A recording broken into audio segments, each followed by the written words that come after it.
جب عالمگیر بادشاہ کو موت آئی تو اس وقت ان کے پاس اپنی ذاتی دولت 11 روپے تھی، کیونکہ عالمگیر بادشاہ ٹوپیاں سی کر قرآن مجید فرقان حمید کو لکھ کر بیچ کر گزارا کیا کرتا تھا۔ جب دنیا سے رخصت ہوئے تو اس وقت ان کے پاس اپنی ذاتی دولت 11 روپے تھی، اور وصیت کی کہ میری ذاتی دولت 11 روپے ہے، لہذا میری تجہیز و تکفین اسی 11 روپے سے کی جائے۔ شہنشاہ ہند کی تجہیز و تکفین ہو رہی ہے، کتنی پیسہ خرچ ہوا؟ صرف 11 روپے۔ اسی طرح یہ سلسلہ چلتا رہا۔ پھر بعد میں ابراہیم لودھی کی بادشاہت آئی، ابراہیم لودھی بادشاہ بنا، اور اسی کے دور میں سلطنت مغلیہ کا بابر آیا۔ بابر بادشاہ نے ابراہیم لودھی سے جنگ کی۔ ابراہیم لودھی کے پاس 1,00,000 فوج تھی اور بابر کے پاس صرف 12,000 فوج تھی۔ پانی پت کے مقام کے قریب ان کے آپس میں لڑائی ہوئی، جنگ ہوئی، اور اتنی سخت جنگ ہوئی، ابراہیم کے پاس 1,00,000 فوج ہونے کے باوجود ہار گیا، شکست کھا گیا، اور سلطنت مغلیہ جس نے بنائی بابر بادشاہ، اس کے پاس 12,000 فوج ہونے کے باوجود اس کو فتح مل گئی۔ جب بابر نے ابراہیم کا خزانہ دیکھا تو اس کو معلوم ہو گیا کہ ابراہیم کی شکست کی وجہ کیا تھی۔ ابراہیم ایک لالچی آدمی تھا، وہ اپنی فوج پر خرچ نہیں کرتا تھا، اپنے خزانہ کو جمع کرتا رہتا تھا۔ اس کا خزانہ بہت بڑھ چکا تھا، بہت زیادہ تھا۔ اس سے یہ معلوم ہوا کہ فوج پر نہیں خرچ کرتا تھا، اور بابر سب کچھ اپنی فوج پر لٹا دیتا تھا۔ اور یہی چیز ہمیں اسلام نے سکھائی کہ جو جنگ کرنے والے ہیں، قتال کرنے والے ہیں، ان کو برابر کا حصہ دیا جائے، مال غنیمت کو ان کے درمیان تقسیم کر لیا جائے۔ تو اس سے معلوم یہ ہوا کہ بابر کی فوج بابر کے خرچ کرنے کی وجہ سے دل سے لڑ رہی تھی، اور ابراہیم کی فوج پھنسی ہوئی تھی، پھنسائی کی وجہ سے وہ لڑ رہی تھی، مجبوری کی وجہ سے لڑ رہی تھی۔ جیسے ان کو راستہ ملا، دیکھا ہماری جان پر آن پڑی ہے، تو فوراً میدان سے نکل گئے۔ تو سن 1524 میں بابر کو فتح ملی۔ بابر نے مغلیہ سلطنت کو قائم کیا، اور یہ مغلیہ سلطنت سن 1524 سے لے کر سن 1857 تک چلی، یعنی 313 سال تقریباً چلی۔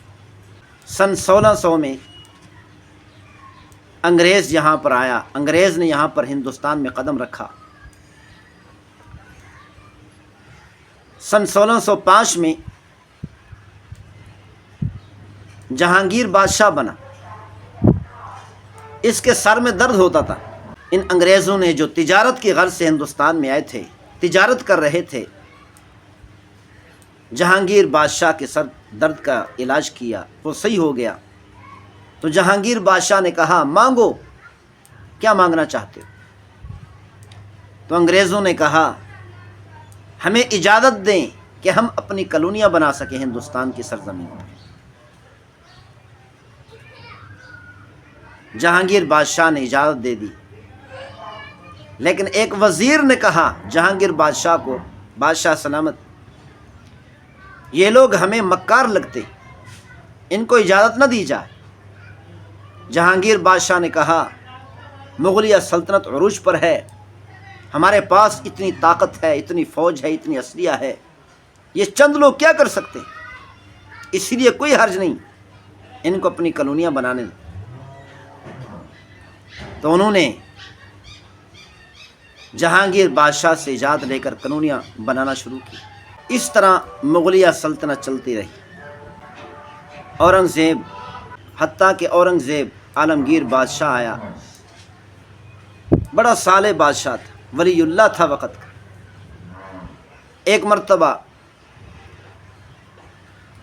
اورنگزیب بادشاہ عالمگیر بادشاہ کے بیٹے نے قرآن مجید حفظ کیا، اپنے والد کو جا کر خوشخبری سنائی، جا کر کہا آپ کے پوتے نے قرآن مجید فرقان حمید حفظ کر لیا، یاد کر لیا، آپ کو مبارک ہو۔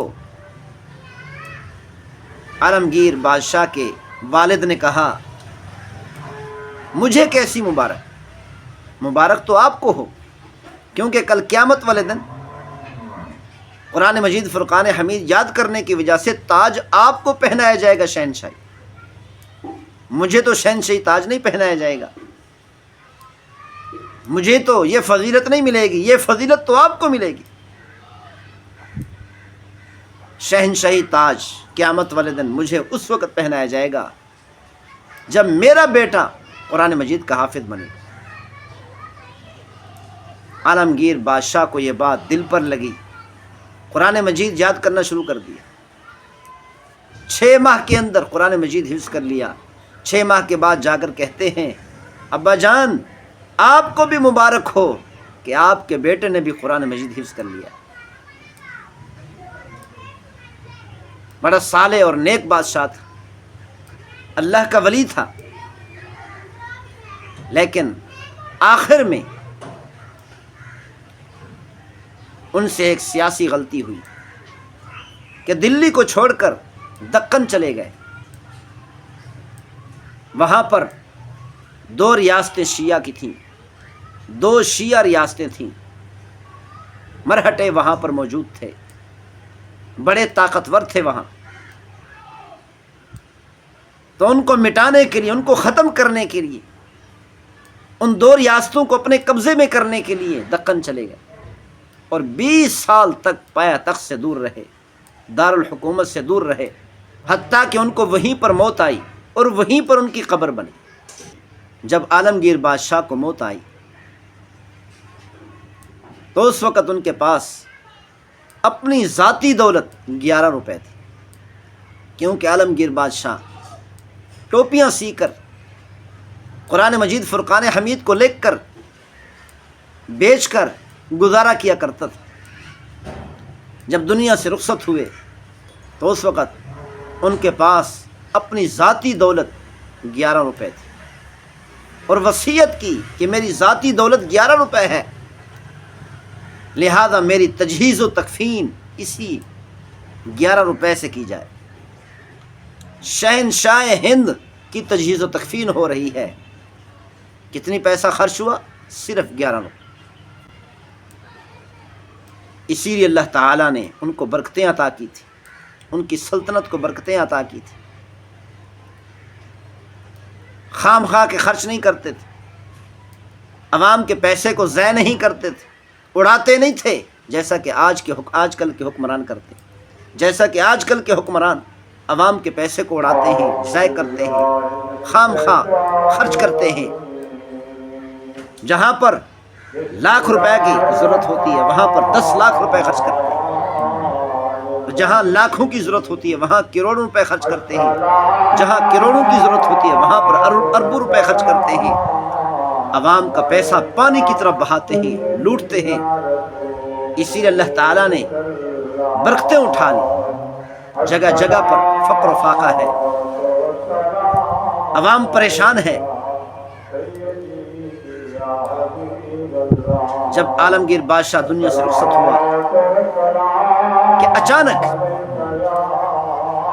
مغلیہ سلطنت کو زوال آیا، یہ مغلیہ سلطنت کئی حصوں میں تقسیم ہوئی، چھوٹی چھوٹی ریاستیں بن گئی۔